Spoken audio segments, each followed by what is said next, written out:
আজ বানাবো কাঁচা আমের প্লাস্টিক চাটনি, যার জন্য লাগছে কাঁচা আম, খেজুর জলে ভিজিয়ে নিয়ে ছাড়িয়ে নেব। অল্প জলে 2 চামচ কর্নস্টার্চ গুলে নেব। এরপর কড়াইয়ে 2 কাপ জল দিয়ে এতে 1/2 চামচ হলুদ দেব। এরপর হলুদ জল ফুটলে এতে কাঁচা আম দিয়ে দেব এবং 50% সেদ্ধ করে আম ছেঁকে নেব। এরপর 5 ফোড়ন ও শুকনো লঙ্কার ফোড়ন দিয়ে 1/2 কাপ মতো জল দিয়ে দিচ্ছি এবং 1 বাটি মতো চিনি দিয়ে চিনি শিরা করে নিচ্ছি। আরও 1/2 কাপ জল দিলাম।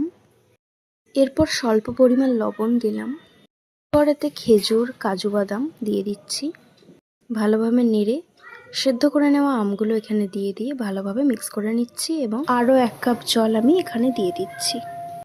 দেখে নিতে হবে যে আমরা 90% সেদ্ধ হয়েছে নাকি। এরপর এতে কর্নস্টার্চ দিয়ে ভালোভাবে মাখিয়ে নেব। ব্যাস, প্লাস্টিক চাটনি রেডি।